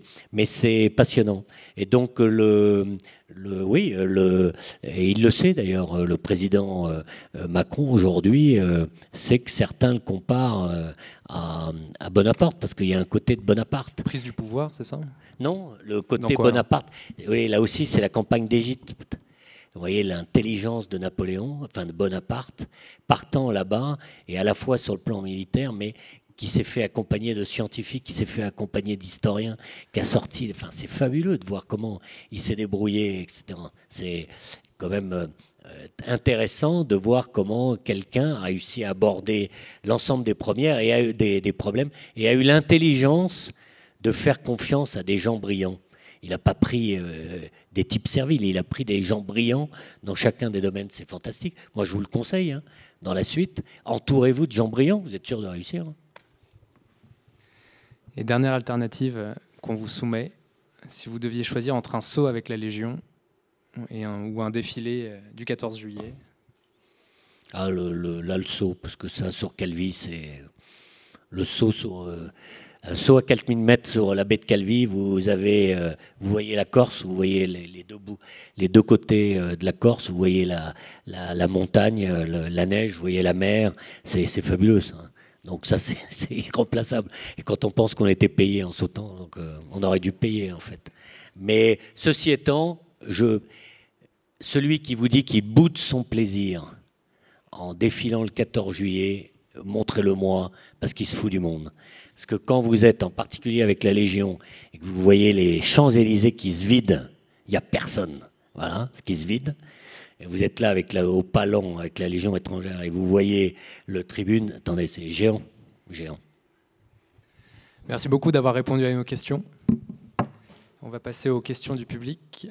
Alors on a le temps pour une ou deux questions. Et si vous pouvez vous lever et vous présenter succinctement avant d'adresser au général Puga votre question, s'il vous plaît. Bonsoir mon général, je me présente Edwige, étudiante en 2e année à l'ESSEC. Vous avez évoqué la problématique de la qualité du recrutement dans l'armée.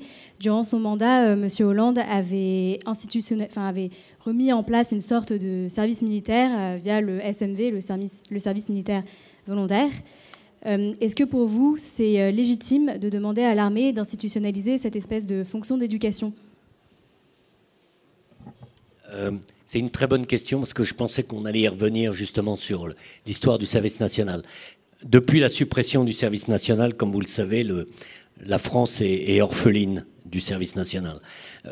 Même si on peut estimer que les mérites que l'on accorde au service national d'autrefois sont peut-être un peu exagérés, mais c'est vrai que le service national était pour les garçons un excellent creuset de mélange. Voilà. Et les gens apprenaient à se côtoyer et à se connaître. Les gens venaient de tous les horizons, quoi qu'on dise. C'est vrai qu'à la fin, ils devenaient inégalitaires. Souvent des gens parisiens qui avaient fait de belles études et qui ne voulaient pas s'éloigner de leur petit ami ou de leur petite famille d'ailleurs. Mais ceux qui ont fait le choix d'aller dans les unités et de prendre des responsabilités, en général, en revenaient très satisfaits, même si ça faisait quand même un impôt d'une année, ce qui est quand même très important. Mais pour répondre à votre question, les autorités françaises ont constaté depuis 5-6 ans qu'il y a effectivement, et je ne dis pas ça pour vous peindre le nombril, une réelle volonté de s'engager de la part de la jeunesse. Et dans cette jeunesse qui veut s'engager, pour plein de raisons, il y a beaucoup de gens qui malheureusement n'ont pas un niveau d'études qui leur permet d'entreprendre de grandes affaires. Et donc vous avez beaucoup de gens qui, pour X raisons, savent à peine lire et écrire, n'ont aucune formation. Et le service militaire volontaire était une bonne manière de leur mettre le pied à l'étrier. Donc on s'est inspiré de ce que le président Hollande avait connu autrefois et qu'on appelait le SMA, c'est-à-dire le service militaire adapté, qui avait été fondé dans les territoires et départements d'outre-mer, localement, pour aider les camarades, les Français de l'île ou des territoires d'outre-mer, justement de gagner en termes de formation et de pouvoir trouver localement des jobs. Bon. Donc on a essayé d'extrapoler maintenant sur le territoire métropolitain. Et on a commencé, comme vous le savez, dans la région de Metz, et on a commencé aussi ici dans la région parisienne, en s'appuyant dans la région parisienne sur la SNCF et ailleurs en s'appuyant sur le conseil régional pour qu'il y ait une continuité entre les besoins des entreprises et donc le domaine dans lequel il fallait former des gens. Donc là, vous avez raison, la défense pouvait participer dans son domaine, mais c'est-à-dire une règle de vie, apprendre aux jeunes d'abord à faire un peu de sport, à être un petit peu plus dégourdis, à être capable de vivre dans des conditions un petit peu plus rustiques. Deuxièmement, de comprendre ce que représentait l'effort au travers du sport et en même temps de la collectivité, c'est-à-dire que quand on est plusieurs, ça va mieux quelquefois que quand on est tout seul, et le fait qu'on a besoin, en se côtoyant, justement, d'arrondir certains angles, en particulier certains de ses défauts. Donc ça peut être fait par la chose militaire, parce que ça, c'est quelque chose qu'on enseigne, que nous, on a besoin d'enseigner aux soldats. En revanche, il y a d'autres domaines où, s'il s'agit de manier la truelle, c'est pas les forces armées qui sont les plus spécialisées, même si, y compris à la Légion étrangère, on a des gens qui sont spécialisés dans la truelle. Donc voilà, donc c'est vrai que les armées servent d'encadrement dans la partie qui relève de leurs compétences, et il faut qu'il y ait d'autres qui travaillent dans les autres domaines de responsabilité. Je terminerai simplement, pour que ça fonctionne, il faut qu'il y ait des débouchés. Et donc il faut qu'il y ait, et c'est pour ça que ça monte progressivement en puissance, parce que ça veut dire qu'avec le conseil régional, avec les entreprises locales, on trouve effectivement chaussures aux pieds des candidats qui viennent pour se faire former, voilà, et trouver la formation adéquate au bassin d'emploi correspondant. Voilà. J'ai répondu. Bonsoir mon général, merci beaucoup d'être parmi nous ce soir. Je suis étudiant à l'ESSEC, mais je me permets de relayer ici une question d'un ami élève officier saint-cyrien qui n'a pas pu être parmi nous ce soir parce qu'il a dû rentrer en régiment. Mon général, vous avez participé cette année à la réunion du groupe Bilderberg, rassemblant principalement des personnalités issues du monde de la politique et de l'entreprise. Est-il plus facile de faire entendre sa voix de chef militaire à l'étranger dans ce genre de réunion plutôt qu'en France, où les responsables militaires sont peu entendus? Et il cite l'exemple des propos d'Alain Juppé pendant la dernière campagne présidentielle, affirmant qu'un militaire doit avant tout, je cite, « fermer sa gueule ». Merci beaucoup. Il y a deux objets. Bilderberg, c'est d'abord invité, comme vous le savez, c'est des réunions, ça fait plus de 60 ans, je crois, 65 ans, je crois. Donc ça avait été créé en particulier par le roi de Hollande, qui en général honore toujours de sa présence, et par un Rothschild. Le but, c'est pas de faire entendre sa voix et de prendre des décisions. Le but, c'est de pouvoir se rencontrer. Et d'ailleurs, la règle, c'est de ne rien divulguer à l'extérieur. C'est totalement hermétique parce que c'est un échange de propos. Donc les gens partagent leur expérience et on parle très librement, c'est tout l'intérêt. Mais il n'y a pas de décision, il n'y a pas d'orientation. Les gens viennent là pour écouter, pour discuter, poser des questions et voir. Donc vous avez des industriels, des politiques, des gens un peu de tous les domaines. Vous pouvez aller sur le site, hein, vous verrez la liste des gens qui ont participé.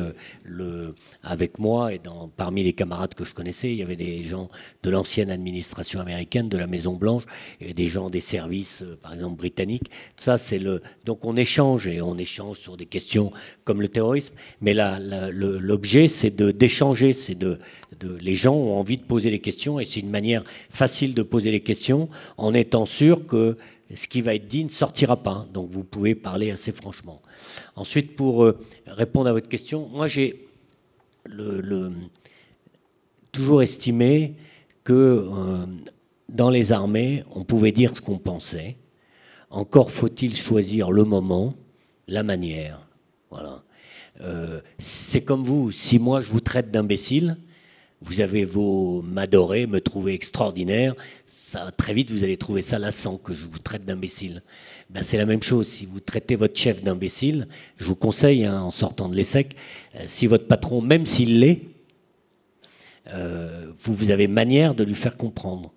Et si vous voulez faire entendre raison, ben, faut trouver les bons arguments, faut arriver au bon moment, et vous serez surpris du fait que les gens vous écoutent. Maintenant, vous prenez un risque, c'est vrai, et dans la vie, malheureusement, rien n'est sans risque. Il y a trop, et en particulier à Cyr, moi j'ai commandé une promotion de Saint-Cyrien, je leur ai toujours dit, n'attendez pas de moi d'avoir un petit manuel où quand vous allez cocher toutes les cases, vous saurez que c'est parfait et que vous allez gagner la bataille. Ben non, ben non. Et quelquefois, on vous demandera d'aller à la bataille alors que certains indicateurs sont au rouge. Je ne sais pas si vous avez été sur les plages de débarquement de Normandie, la pointe du Hoc.